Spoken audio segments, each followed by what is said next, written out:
revolution.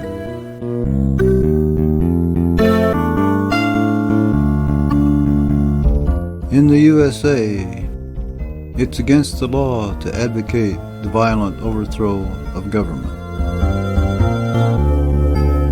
But the best reason for avoiding violence is that citizen violence only makes government stronger.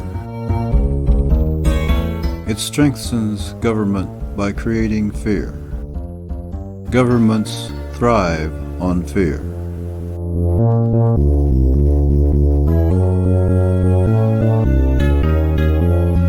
Advocating the nonviolent overthrow of government is legal and practical.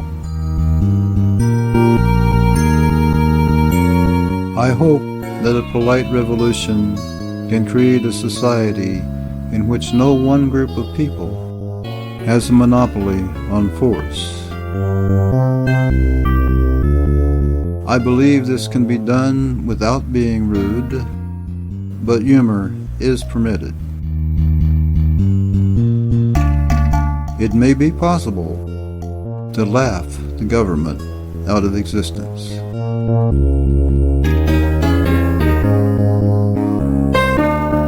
If one person has the privilege of owning weapons and using force, then anyone should have that privilege. If one group has a monopoly on the right to use force, people are not truly equal under the rules of the society. With no state monopoly on force, checks and balances would not be an empty phrase.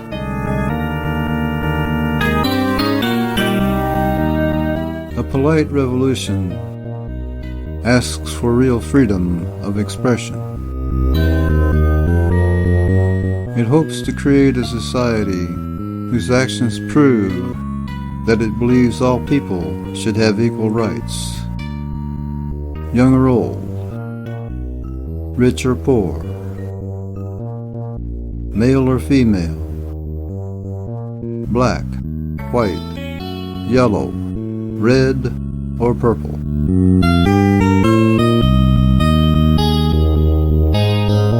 If the pen is mightier than the sword, then 100 million personal computers in the hands of citizens are certainly more powerful than any number of atomic warheads.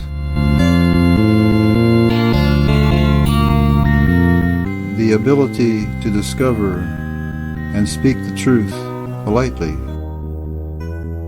is the best protection.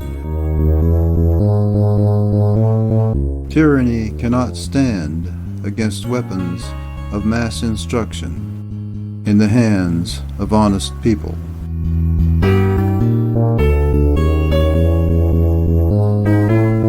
A polite revolution seeks to end taxation.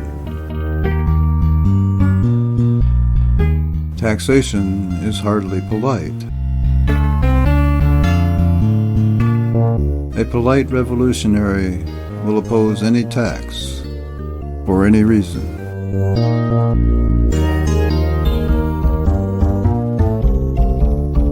A polite revolutionary seeks the release of most prisoners. The only people who should be in prison are those who have killed, kidnapped, raped, or committed serious violence.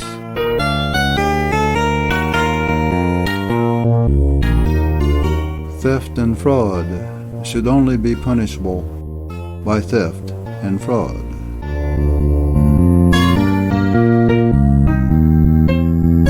If a person has not committed a violent offense, then the society has no reason to commit a violent offense against that person.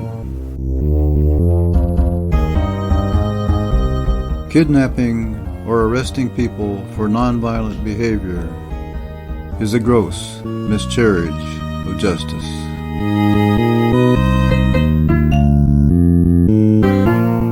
polite revolution does not seek mass demonstrations or riots.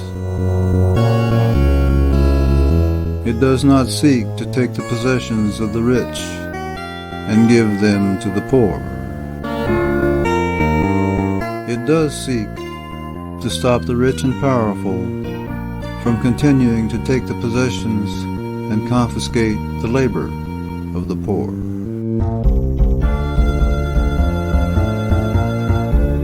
If the rich can maintain their wealth with their own labor, without violence, thievery, or fraud,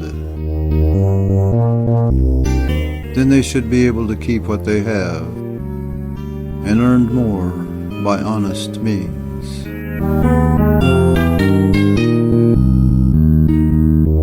But I fear that many who are now profiting handsomely from the violence of the state will have a steep learning curve before they can prosper in a polite society.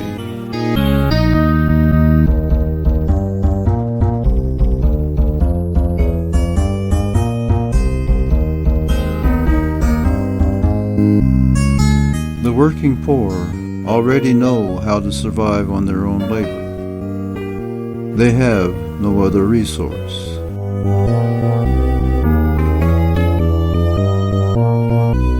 Now that we have the internet, video cameras, cell phones, and social media, we don't need to gather together in large groups physically to organize and convince.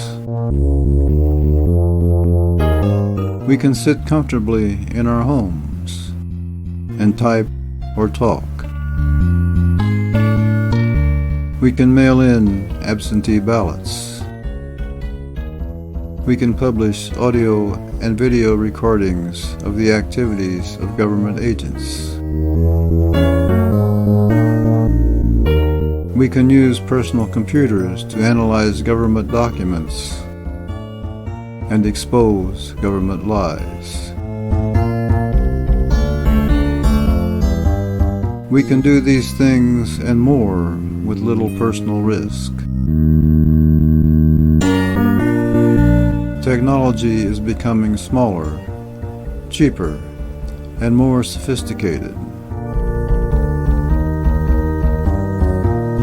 More people are learning to use technology more effectively. The crimes and lies of governments are becoming easier to expose.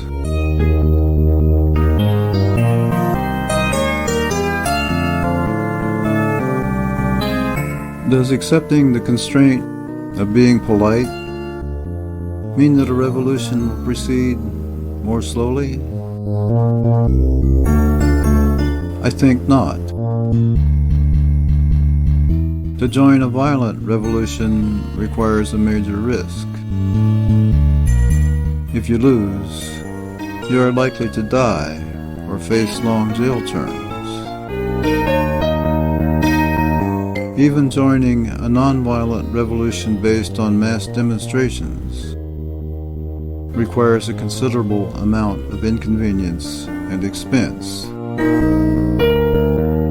And there is always the danger that nonviolent demonstrations will turn violent, with the attendant risks and penalties.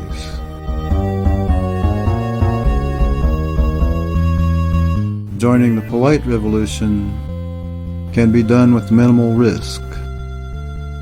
Therefore, it should be easier to get people to join. There are no papers to sign, oaths to swear, or dues to pay. And the polite revolutionary is more effective at bringing about real change than someone who is pushy and rude.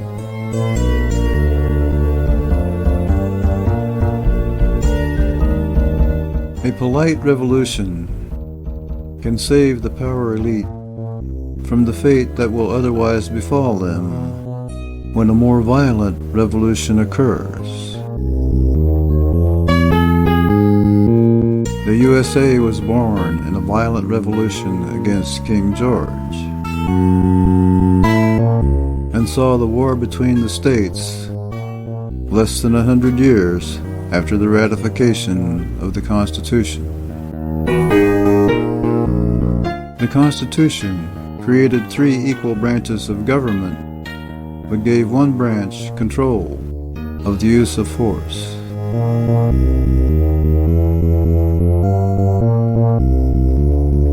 Guess which branch is now more equal than the others?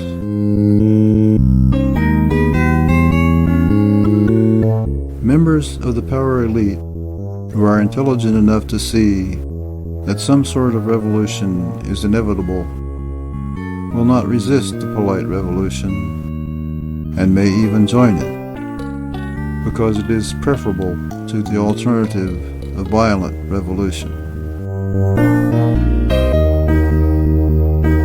If we all become more polite, we will fight less and work more,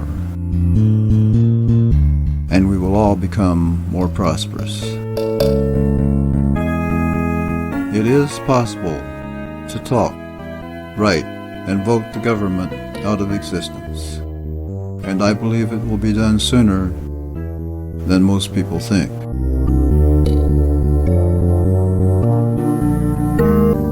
Authoritarian communism collapsed in the Soviet Union.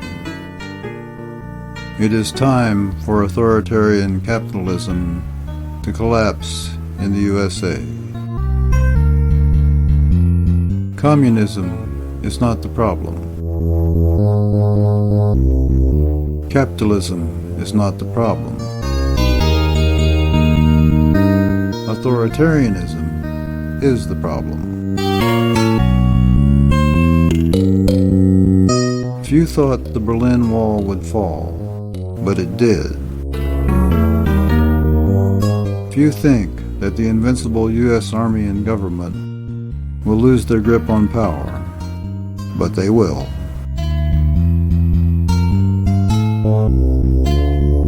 Freedom works. Slavery sucks.